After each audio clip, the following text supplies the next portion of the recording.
இன்னைக்கு 4வது நாளை தாண்டி இஸ்ரேல் ஈரான் போர் மிக பயங்கரமா நடந்து கொண்டிருக்கு. ஈரான் இப்படி திருப்பி அடிக்கும் அப்படின்னு இவங்க கனவுல கூட கொஞ்சம் கூட நினைச்சு பார்த்திருக்க மாட்டாங்க. ஏன்னா அலை அலையா தொடர்ந்து போகின்ற ஏவுகணைகள் மற்றும் ட்ரோன்கள் வரைக்கும் செலுத்தி இந்த நாடுகளை அலற விட்டு இருக்கிறாங்க.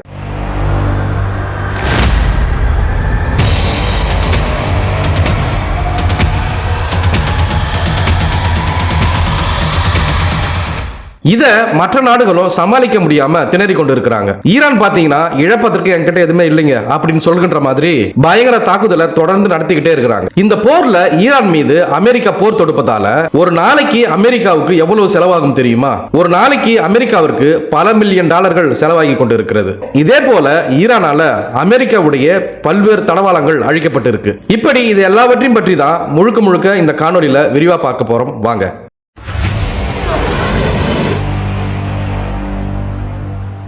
அமெரிக்கா இந்த போருக்காக இஸ்ரேல் இல்லாம இவங்க பல மில்லியன் டாலரை இதுக்காக செலவு பண்ணியிருக்கிறாங்க. ஈரான் அணுசக்தி திட்டத்தை கைவிட மறுப்பதாக கூறி கடந்த பிப்ரவரி 28 இஸ்ரேலும் அமெரிக்காவும் இணைந்து ஈரான் மீது தாக்குதல் நடத்தினாங்க. இந்த தாக்குதலுக்கு அமெரிக்க பாதுகாப்புத்துறை ஆபரேஷன் எபிக் பியூரி அப்படின்னு ஒரு பெயர் வச்சிருக்காங்க. இந்த தாக்குதல்ல பாத்தீங்கன்னா ஈரானுடைய உச்ச தலைவர் அயதுல்லா அலி காமனி உள்ளிட்ட 40க்கும் மேற்பட்ட உயர் தலைவர்கள்லாம் இறந்து போயிட்டாங்க. இதை பற்றி எல்லாம் சென்ற வீடியோவில் விரிவா நம்ம பார்த்தோம். இந்த தாக்குதல்ல பாத்தீங்கன்னா காமெனியுடைய மனைவி மற்றும் ஈரான் உள்ள பள்ளிகள்ல இருந்த 165 குழந்தைகளும் இறந்து போயிருக்கிறாங்க. இந்த சம்பவம் எல்லாம் ஈரான்ல நடந்த பிறகு இனிமே பேச்சுவார்த்தைக்கு இடமே கிடையாது அப்படின்னு சொல்லி இஸ்ரேல் மற்றும் மத்திய கிழக்குல உள்ள அமெரிக்காவுடைய ராணுவ தளங்களை குறி வச்சு தாக்கி கொண்டு வராங்க. கடந்த 2023ஆம் ஆண்டு பாத்தீங்கன்னா இஸ்ரேலுக்கு அமெரிக்கா 21.3 பில்லியன் டாலர் மதிப்பிலான ராணுவ உதவிகளை வழங்கியிருக்கிறாங்க. இந்த போர்ல இஸ்ரேலுக்கு அமெரிக்கா ஆதரவா இருப்பதால 9.65 பில்லியன் டாலர்ல இருந்து 12.7 டாலர் வரை சம்பாதிக்கக்கூடிய, அதாவது வரி செலுத்தக்கூடிய இந்த நபர்கள் எல்லாம் இதுக்காக நிதியுதவி வழங்கியிருக்கிறாங்க. இந்த போர் மோதலுடன் தொடர்புடைய மொத்த அமெரிக்க செலவினம் என்னன்னு பார்த்தோம்னா 31.35 பில்லியன் டாலர் முதல் 33.77 பில்லியன் டாலர் வரைக்கும் செலவாகிருக்கு அப்படின்னு சொல்லப்படுது. சென்காம் அப்படின்னு சொல்லக்கூடிய இந்த தரவுகளின்படி எபிக் பியூரி அப்படின்னு சொல்லக்கூடிய இந்த ராணுவ நடவடிக்கைக்கு வானத்தின் வழியா செலுத்தக்கூடிய ராக்கெட்ல இருந்து, ட்ரோன்ல இருந்து, அதே போல கடல் வழியிலிருந்து, கப்பல்ல இருந்து செலுத்தக்கூடிய ட்ரோன்ல இருந்து, ராக்கெட்ல இருந்து, அதன் பிறகு வான்வெளியில இருந்து செலுத்தக்கூடிய ராக்கெட்டாக இருந்தாலும் சரி, ட்ரோனாக இருந்தாலும் சரி, இது எல்லாத்துக்குமே ஏவுகணை பாதுகாப்பு படைகள்ல 20க்கும் மேற்பட்ட ஆயுத அமைப்புகளை ஏற்படுத்தி இருக்கிறாங்க. இந்த நடவடிக்கைகளை பாத்தீங்கன்னா பல்வேறு வகையான போர் விமானங்களை இவங்க பயன்படுத்தி இருக்கிறாங்க. இதுல குவைத்ல தவறுதலா அமெரிக்காவுக்கு சொந்தமான 3F-15 அப்படின்னு சொல்லக்கூடிய போர் விமானம் சுட்டு வீழ்த்தப்பட்டுச்சு. மேலும் டோமாஹாக் குரூஸ் ஏவுகணைகள், பல்வேறு வகையான ட்ரோன்கள், பேட்டரியாட் இடைமறிப்பு ஏவுகணை அமைப்புகள் மற்றும் தாட் ஆகியவையும் ஈடுபடுத்தப்பட்டுள்ளது. இதுல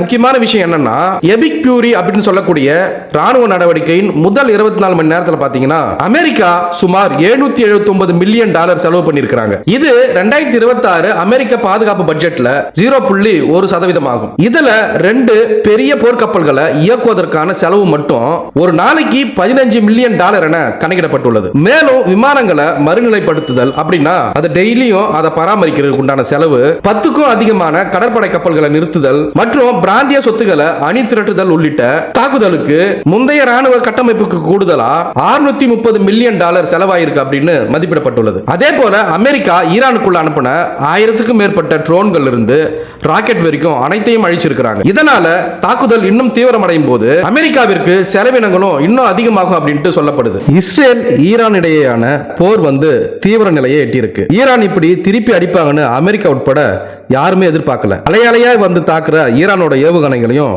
ட்ரோன்களையும் எதிர்கொள்ள முடியாம பல நாடுகள் திணறிட்டு வராங்க. இழப்பதற்கு ஏதுமில்லாத ஈரான் கடுமையான இழப்புகளை ஏற்படுத்தி வருது. இஸ்ரேலோட நன்மைக்காக ஈரான் மீது தொடங்கப்பட்ட போர் 4வது நாளா தொடர்ந்து இருக்கு. உச்ச தலைவர் காமெனி கொல்லப்பட்டதை அடுத்து தனது தாக்குதலை ஈரான் தீவிரப்படுத்தி இருக்கு.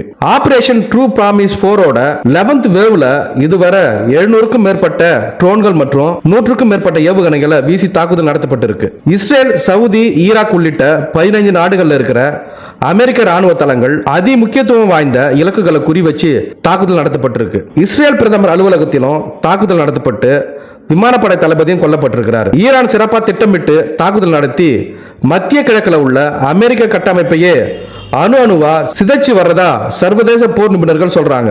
முதல்ல பல லட்சம் கோடி மதிப்பிலான அமெரிக்காவின் ரோடார் அமைப்புகளை குறிவைத்து தாக்கி அழிச்சிட்டாங்க. பாலிஸ்டிக் ஏவுகணையிலேயே இந்த ரேடார் அமைப்பு காட்டி கொடுக்கும். ஆனா அதை அழிச்சதால 2 கண்களும் பறிப்போன நிலையில அமெரிக்க ஆதரவு நாடுகள் இருக்கிறதா சொல்லப்படுது. இதையடுத்து தன்னோட அரசனல்ல இருக்கிற விதவிதமான ஏவுகணைகளை கொண்டு ஈரான் பலத்த சேதங்களை ஏற்படுத்திட்டு வருது.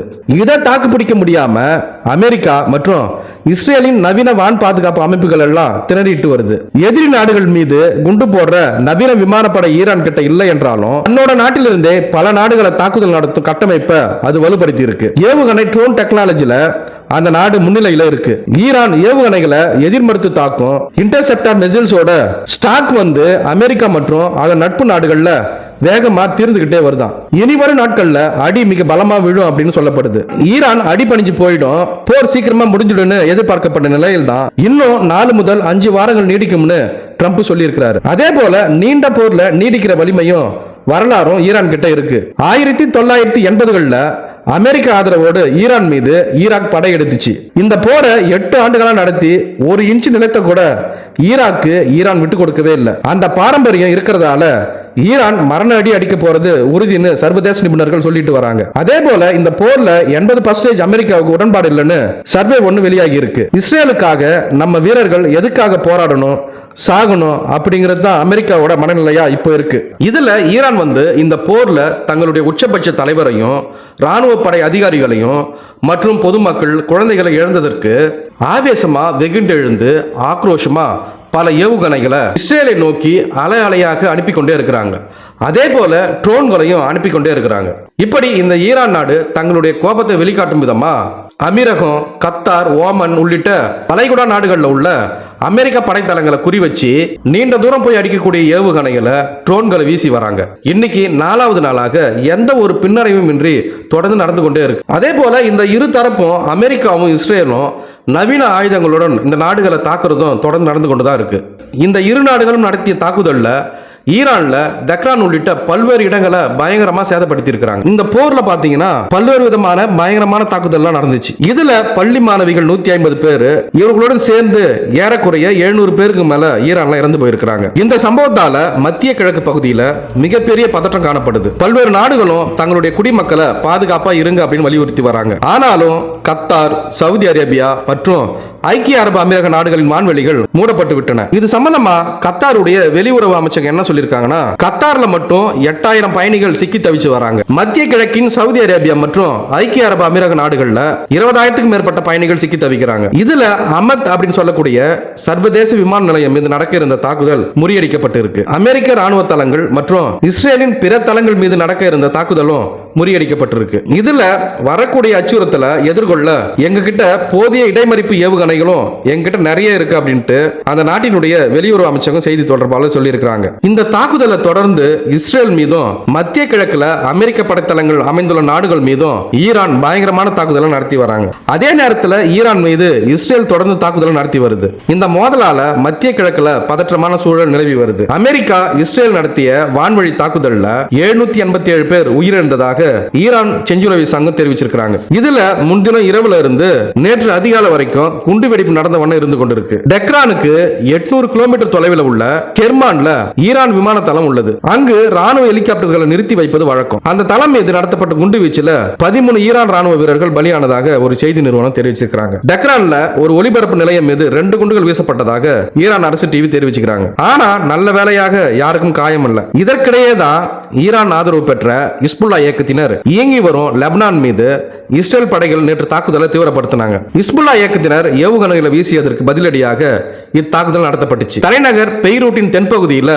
குண்டுவெடிப்பு சத்தங்கள் கேட்டுக்கொண்டே இருந்துச்சு. கட்டிடங்கள்ல புகை வெளிவந்து கொண்டிருந்தது. இதுல 52 பேர் பலியானதாக தகவல் வெளியாகி இருக்கு. அமெரிக்காவும் இஸ்ரேலும் நடத்தி வரும் இந்த தாக்குதல்ல ஈரான்ல இதுவரைக்கும் 787 பேர் பலியானதாக ஈரான் செம்பர் அமைப்பு தெரிவிச்சிருக்காங்க. அதே போல இஸ்ரேல்ல ஈரான் நடத்திய தாக்குதல்ல 11 பேர் இருந்திருக்கிறாங்க. அமெரிக்க தரப்புல 6 பேர் பலியாகி இருப்பதாக அமெரிக்க ராணுவம் உறுதி செஞ்சிருக்காங்க. இதே போல உலகில் நடக்கக்கூடிய பல்வேறு சுவாரஸ்யமான தகவல்களை, புது புது செய்திகளை உடனுக்குடன் தெரிந்து கொள்ள எங்களுடைய தமிழ் களஞ்சியம் சேனலை பின்தொடருங்க. மேலும் இது போன்ற பல்வேறு தகவல்களை அடுத்த காணொளி மூலம் விரிவா பார்க்கலாம். நன்றி.